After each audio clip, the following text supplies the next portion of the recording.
झलकारी बाई। कानपुर में वीरांगना झलकारी बाई समिति के तत्वाधान में माता वीरांगना झलकारी बाई जयंती धूमधाम से मनाई गई। समिति के सदस्य फूलबाग पहुंचे और वहां स्थित माता झलकारी बाई की प्रतिमा का माल्यार्पण किया और मोमबत्ती जलाकर वीरांगना झलकारी बाई अमर रहें के नारे लगाए। संस्था के अध्यक्ष राजेश कोरी ने बताया कि यह गर्व की बात है कि वीरांगना झलकारी बाई का इतिहास अब सबके सामने आ रहा है और सरकार भी बड़े पैमाने पर वीरांगना झलकारी बाई की जयंती मना रही है। संस्था के सदस्य शैलेंद्र भारती ने कहा कि प्रथम स्वतंत्रता संग्राम की दीप शिखा वीरांगना झलकारी बाई को इतिहास में सही स्थान नहीं दिया गया, जो कि अनुचित है। संस्था के अन्य सदस्य राम किशोर ने वीरांगना झलकारी बाई के जीवन पर प्रकाश डाला। देखिए हमारी ये खास रिपोर्ट। आज वीरांगना झलकारी बाई का 196वां वर्ष है और इस जयंती को पूरे भारतवर्ष में बहुत धूमधाम से मनाया जा रहा है, जिसमें प्रथम बार दिल्ली सरकार ने भी अपने स्तर पर वीरांगना झलकारी बाई की जयंती मनाई है। ये गौरव की बात है। सरकार भी जयंती मनाने लगी है। वीरांगना का इतिहास इनके पाठ्य पुस्तकों में भी पढ़ाया जा रहा है और वीरांगना झलकारी बाई के नाम से शोध कार्य भी कुछ छात्रों ने करना चालू कर दिया है, जिससे इनके इतिहास को और आगे बढ़ाया जाएगा। इसी क्रम में हम लोग हर वर्ष झलकारी बाई की जयंती पर नानाराव पार्क में फूलबाग कानपुर में माल्यार्पण करते हैं, मिष्ठान वितरण करते हैं और हर वर्ष बड़ा फंक्शन भी करते हैं, जिसमें सामूहिक विवाह कराते हैं, छात्र छात्राओं का सम्मान भी कराते हैं और बुजुर्गों का सम्मान भी कराते हैं। इस कार्यक्रम में भारत देश के जानी मानी हस्तियां भी शामिल होती हैं। हम लोग निरंतर इस काम को करते चले आ रहे हैं। ये हम लोग का 28वां वर्ष है करीब करीब, और हम सब लोग समाज में एकता के लिए जो हम लोग उपजातियों में बटे हुए हैं उसको एक करने का काम कर रहे हैं। एससी समाज में भी एकता की भावना पैदा करके हम मिलजुल करके काम करेंगे और भारत के प्रत्येक नागरिकों में एकता की भावना पैदा करने के लिए हम लोग हमेशा प्रयास करते रहते हैं, जिससे कि देश के अंदर जाति व्यवस्था समाप्त हो।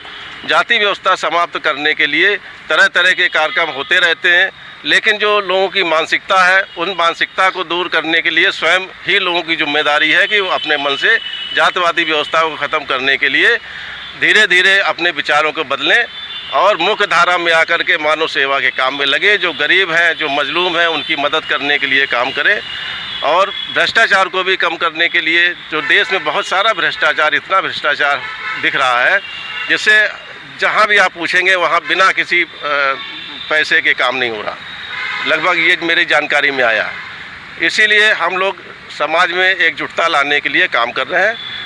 और इसी क्रम में हम चाहेंगे, हमारे बीच में शैलेंद्र भारती जी उपस्थित हैं, आपसे अनुरोध है अपने विचार व्यक्त करें। धन्यवाद अध्यक्ष वीरांगना और हमारे सभी साथीगण। अच्छा साथियों, ये हमारे लिए बहुत ही गौरव की बात है कि इस देश को आज़ाद कराने में और 1857 की क्रांति में कोरी कुल में जन्मी झलकारी बाई जी ने वो लड़ाई लड़ी जिसको लोग रानी लक्ष्मीबाई कहते थे कि रानी लक्ष्मीबाई लड़ रही है, लेकिन असल में वो उनकी हमशक्ल थी झलकारी बाई। ये लड़ाई झलकारी बाई ने ही लड़ी, इतिहास उनको में सही स्थान नहीं दिया गया। मैं इतिहासकारों से अनुरोध करना चाहता हूँ कि यदि आप रानी लक्ष्मीबाई का नाम लेते हैं तो इक्विवेलेंट आप झलकारी बाई जी का भी नाम लीजिए। उन्होंने अपना सर्वस्व इस देश की आज़ादी के लिए त्याग दिया, अपना उनकी मृत्यु हो गई तो उनको इस देश में सम्मान का दर्जा और इस दिन को छुट्टी जरूर दिलाई जाए, राष्ट्रीय अवकाश घोषित किया जाए।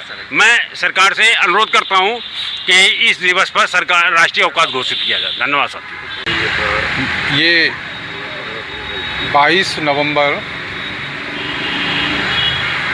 2025 का दिन कोरी समाज के लिए गौरव का दिन है।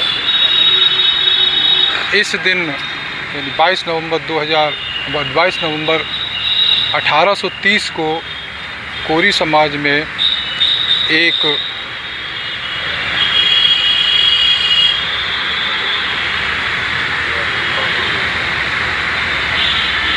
कन्या का जन्म हुआ था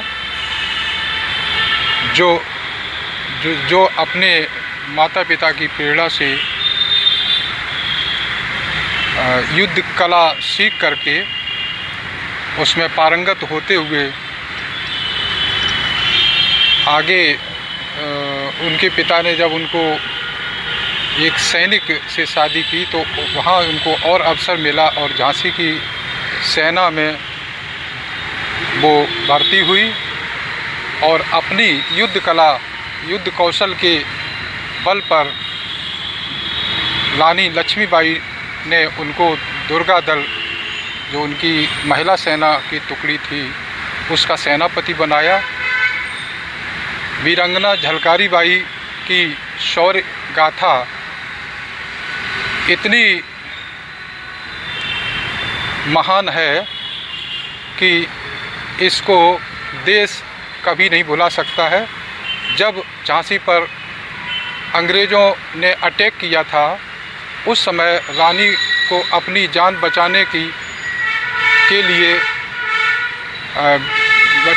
वीरांगना झलकारी बाई ने स्वयं प्रस्ताव रखा था कि महारानी आप जिंदा रहेंगी तो ये झांसी जिंदा रहेगी, और मैं ये सलाह देती हूँ कि आप अपना भेष बदल के इस किले से बाहर निकल जाएं और मोर्चा मैं संभालूंगी, अंग्रेज़ों से मैं लड़ूंगी। और वो लड़ी और लड़ते लड़ते परास्त हुई। उससे पहले उनके पति पूरन कोरी जो तोपची थे उनकी सेना में वो अंग्रेज़ों की गोली के शिकार होकर के मृत हुए, तो उनको देख करके वो बिल्कुल हिम्मत नहीं हारी बल्कि दूनी हिम्मत के साथ अंग्रेज़ों पर टूट पड़ी। और सैकड़ों अंग्रेज़ों को मारने के बाद जब उनको गोली लगी तब अंग्रेज़ जनरल ह्यूरोज को पता चला कि ये रानी नहीं, ये तो कोई और है। तो उन्होंने एक अपना जो उनके पक्ष में रानी का ही सिपह सालार था दूलाजू, जिसने उनका परिचय कराया ये पूरन कोरी की पत्नी झलकारी कोरी है। तब उसने अपना हैट उतार करके उनको सलाम किया और कहा कि if 1% women of India become so as this is then we have to leave India just now. ऐसी वीरांगना के हम सपूत हैं। हम कोरी समाज, बुनकर समाज, जुलाहा समाज, पान समाज, ताती समाज, जो पूरे कोली समाज हमारी बिरादरी यानी इस बिरादरी में SC, ST, OBC, जनरल सभी वर्गों में आते हैं और भारतवर्ष में लगभग इनकी आबादी 10 से 11 करोड़ के बीच में है। लेकिन फिर भी हर पार्टी इनको उपेक्षा की दृष्टि से देखती है।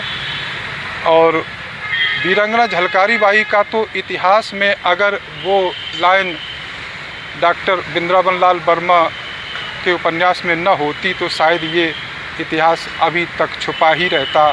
मैथिली शरण गुप्त वो 4 लाइनें न लिखते तो भी शायद हम लोग नहीं जान पाते।